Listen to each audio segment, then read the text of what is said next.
Hello दोस्तों, आज हम लोग एक महत्वपूर्ण कोहिनूर हीरे के टॉपिक पे बात करने वाले हैं कि कोहिनूर हीरे का इतिहास क्या है, कोहिनूर हीरे भारत से होते हुए ब्रिटेन कैसे पहुंचा और कोहिनूर हीरा अभी कहाँ है। तो इन सभी बारे में हम लोग बात करेंगे। ये वीडियो इंफॉर्मेटिव होने वाली है। अगर इस तरह का वीडियो आप लोगों को अच्छा लगे तो वीडियो को लाइक कीजिएगा, सब्सक्राइब कीजिएगा और शेयर कीजिएगा ताकि इस तरह का इंफॉर्मेटिव वीडियो और बनाया जाए।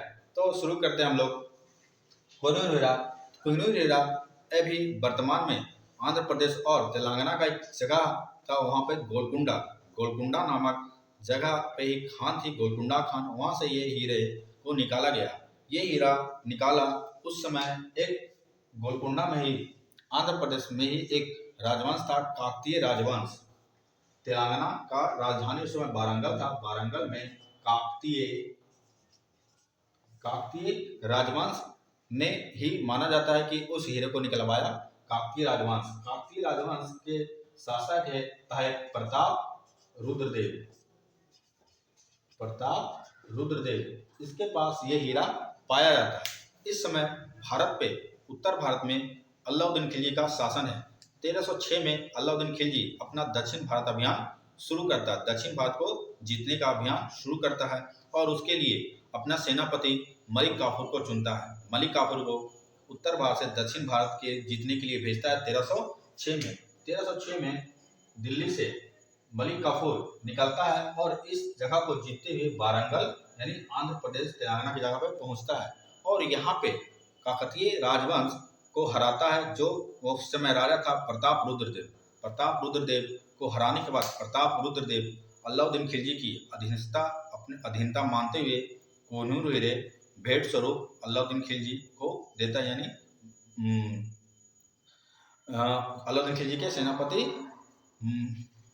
मलिक काफूर यह हीरा दक्षिण भारत से उत्तर भारत ले जाता है। यानी यह हीरा अब उत्तर भारत आ गया। उत्तर भारत में किसके पास?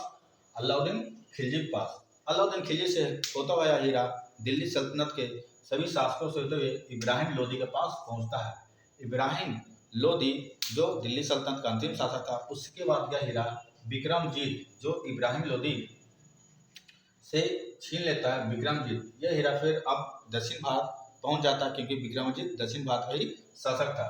उसके बाद इब्राहिम लोदी पर बाबर आक्रमण करता है। बाबर यानी 1526 का जो पानीपत का युद्ध होता है उसमें बाबर जीतता है और इब्राहिम लोदी को हरा देता है। इब्राहिम लोदी को हराने के बाद जो बाबर है, बाबर ने दिल्ली पर मुगल वंश की स्थापना करता है।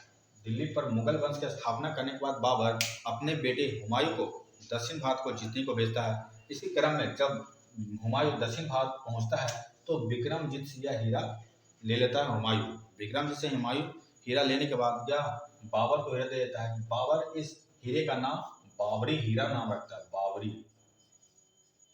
बाबरी हीरा, इस हीरे का नाम बाबरी हीरा नाम रखता है बाबर के बाद यह हीरा शेरशाह के पास जाता है। शेरशाह के बाद उसका उत्तराधिकारी आदिल शाह के पास जाता है।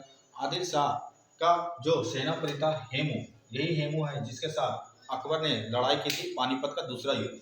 हेमू ने यह हीरा अपने दोस्त को दे देता है, जो उसका दोस्त कलिंजर में रहता है। कलिंजर जो दक्षिण भारत की एक जगह है, कलिंजर में रहता है, उसे दे देता है। कलिंजर में अब यह हीरा रहने लगा। अब फिर उसे एक व्यापारी होता है मीर जुमला, कलिंजर का व्यापारी होता है मीर जुमला, उसके पास यह हीरा पहुंच जाता है। मीर जुमला व्यापारी है। अब यह हीरा मीर जुमला शाहजहां यानी मुगल शासक शाहजहां को देता है। शाहजहां इस हीरे को एक सिंहासन बनाता है जिसको बोलते हैं मयूर सिंहासन। इसे तख्ते ताउस भी बोलते हैं, तख्ते ताउस। इसमें उस हीरे को जड़वा देता है। मयूर सिंहासन तख्ते ताउस में उस हीरे को जड़वा देता है और उस तख्त पे ही ये शाहजहां बैठता है। उसके बाद यह शाहजहां से होता हुआ और इसके बाद औरंगजेब जो शाहजहां का बेटा था उसके पास पहुंचता है। औरंगजेब ने इस हीरे को तराशने के लिए एक जौहरी को देता है। तो ये तराशने के क्रम में जौहरी इस हीरे को साइज को और छोटा कर देता है।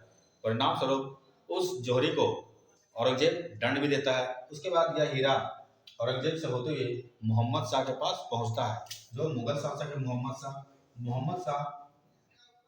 तख्ते ताउस पर पहुंचता है। इसी समय मोहम्मद शाह पे आक्रमण करता है जो ईरान का शासक नादिर शाह। नादिर शाह ईरान का शासक है, दिल्ली पे आक्रमण करता है। मुगल शासक मोहम्मद शाह पे आक्रमण करने के बाद यह तख्ते ताउस के साथ वो हीरा भी लेकर अब फारस यानी ईरान अब चला गया। ये हीरा कहाँ चला गया? ईरान नादिर शाह से ईरान लेकर चला गया। ईरान से यह हीरा नादिर शाह का उत्तराधिकारी होता है अहमद शाह अब्दाली, जो अफगानिस्तान में शासन करता है। यह हीरा अब अहमद शाह अब्दाली के पास चला जाता है अफगानिस्तान में यह हीरा चला गया। अफगानिस्तान जो अहमद शाह अब्दाली की मृत्यु के बाद इसके उत्तराधिकारियों में लड़ाई युद्ध होने लगता है, तो इसका एक उत्तराधिकारी था शाह शुजा, जो उस समय पंजाब का एक शासक, भारतीय शासक है रंजीत सिंह से यह मदद मांगता है। शाह शुजा रंजीत सिंह से यह मदद मांगता है। शाह शुजा जो पंजाब अफगानिस्तान का शासक होता है, और शाह शुजा को राजा रंजीत सिंह मदद करते हैं, और मदद करने के क्रम में शाह शुजा रंजीत सिंह को यह हीरा भेंट स्वरूप देता है।